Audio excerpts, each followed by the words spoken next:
Some of the best career advice that I have ever gotten was when I was in law school and doing tons of networking. I mean, networking every single month, multiple times a month. And I got some great advice from some big law attorneys, from higher ups in governments, and also from when I used to run Topping the Curve as a podcast. So without further ado, here's some of the best career advice that you can take and apply to any corporate career or really any job generally.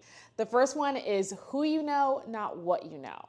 Now, of course, what you know matters. You have to have some basic level of knowledge, some basic experience, and arguably even good knowledge and good experience to even make it far, or make it into like a job, like a big law job or corporate finance or banking or tech or engineer, whatever it may be. Obviously, you have to have a good level of knowledge. But once you guys are at this kind of level, that pool where like the applicants are being plucked from, who you know over what you know, right? And what that means is, or what my mentors were telling me is, and I've seen it over and over and over and over again, is essentially who you know can get you in the door and at the table over what you know. Right? So you can know more than someone, or you can be better at your job than someone, and that person can get more opportunities than you because they know the right people. And that is what my mentor said here. It's like you have the knowledge, you have the resume, you have the qualifications, but now you have to make sure that you are doing what you need to do to know the right people, right? Because these are the people who are speaking your name in rooms that you are not in. These are the people who are volunteering you for things that's going to help you go up the ladder. These are people who are essentially helping you push your career forward if that is what you want, right? Obviously, if that's not what you want, then cool, this is not for you. But if that is what you want, then you have to make sure that you know the right people, that you are talking to the right people, that you have the right people on your side, because especially once you're in some of these corporate spaces, not all of them, but some of them, who you know is going to matter a lot, because those people, again, are going to help you. They're going to push you in the right direction. They're going to tell you, do this, don't do that. You need to talk to this people. And I have had people like that my entire life, and especially in law school. I had mentors who would tell me outright. I remember I was in law school, it was my 2L year, and I was deciding between something, and my mentor straight up said, I'm just going to tell you straight up, you need to do this. Like, no questions asked, you need to do this. Other people won't tell you because they want to be all nice about it, but here's what you need to do. And that's what you need, right? That is what you need. You need to have those people in your life who are going to tell you, this is how you reach the goal you're trying to reach. This is how you do this. This is who you need to talk to. This is what you do, right? So who you know, not what you know. Advice number 2, never take advice from someone who hasn't been where you are trying to go. Y'all, this one, I dropped my phone. Okay, but now let me pick my phone up because that has my notes on it. Mic drop, for real. Because I see this over and over and over again. And I feel like it speaks for itself, but simply put, you should not be taking advice from someone on how to make $100,000 if the person you're asking has never made $100,000. You shouldn't be taking advice from someone who hasn't gone or been to or helped other people get into a top law school before if you're trying to get into a top law school. You shouldn't be taking advice from someone on how to land a big law job and they've never landed a big law job. You shouldn't be taking advice from someone on how to get a career in tech and they've never landed a career in tech, right? Do not take advice from people who have not been where you are trying to go. And this one was truly, truly a gold mine for me, especially because when you're in these spaces and if you're actively seeking advice, people are going to be all too willing to give it to you. People are going to volunteer, and that is all good and well, but not all advice is good advice. So you are going to have to shift through what the good advice is and what advice you can kind of leave behind, right? And I definitely had to do this because one of my goals was to get straight A's in law school, which I did. And you better believe some people's advice, I was like, nah, I ain't doing that. I ain't doing that. Thanks, but no thanks. Same thing when I was going out for my federal clerkships. It was like, I wasn't even asking anyone who had never landed a federal clerkship, like first and foremost, right? So making sure that you are being picky, honestly, being picky with who you are seeking to get advice from. Because what you want to do is you want to find someone who has accomplished what you are trying to accomplish and talk to them. If anything, find multiple people who have accomplished what you were trying to accomplish and ask them their best piece of advice.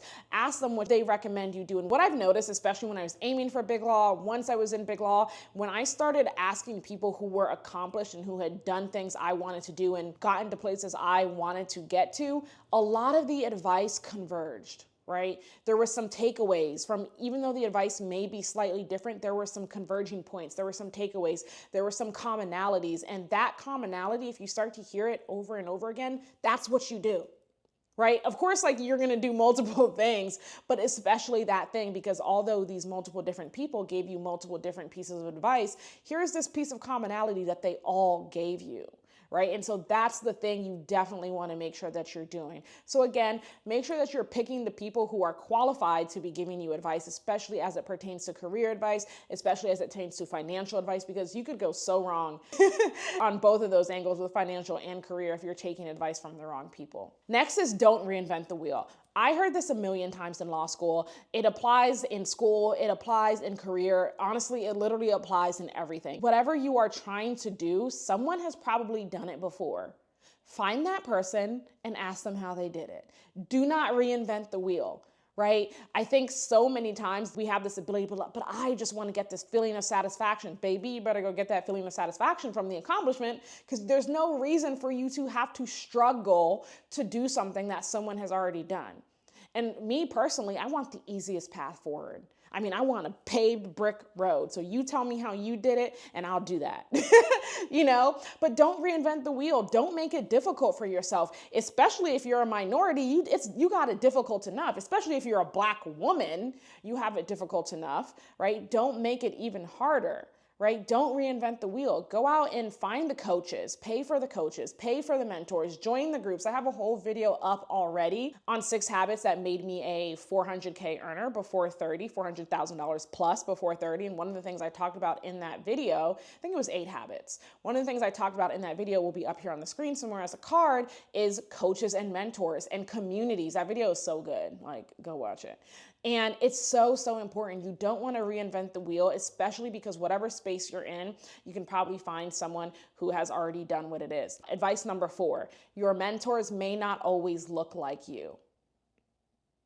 When I was in law school, I had white male mentors. I still have white male mentors. I'm a Black woman, obviously, and I had white male mentors. As long as someone is willing to look out for you, is willing to guide you, give you advice, and give you opportunities, that person is a mentor to you. If you feel like you can go to them and ask them questions, that person can be a mentor for you. They don't necessarily have to look like you, and oftentimes they won't look like you if you're a Black woman or if you're a minority in your space, because there's not enough of you for all of you to have the same mentor, okay? And so recognizing that your mentor may not look like you, and that doesn't make them any less of a mentor. So that was like one of my actual favorite ones, because some of my biggest supporters, some of my biggest champions have actually been people who did not look like me. And the final piece of advice I have for you guys is be a team player, okay? This kind of also meshes into a little bit of networking. It meshes into a little bit of knowing the right people. If you are a team player, people will come to like you. You will be known as someone who can get along with who you're working with and do what you need to do for the benefit of the team. And that's going to benefit you in the long run. Even if you do good work, even if you're super smart, even if you have all the things, if you're also a team player, it's like, yeah, but they look out for the team. Right? So making sure that you can categorize yourself as that, because you can be both a leader and a team player. I hope you guys enjoyed this video. Let me know which piece of advice was your favorite, or which piece of advice you definitely plan to take and run with. Don't forget to follow me on my other social media at Sephora Gray Esquire. That's ESQ for short. Comment down below any questions you have. Don't forget to like, comment, and subscribe, and I will see you on my next one. Bye.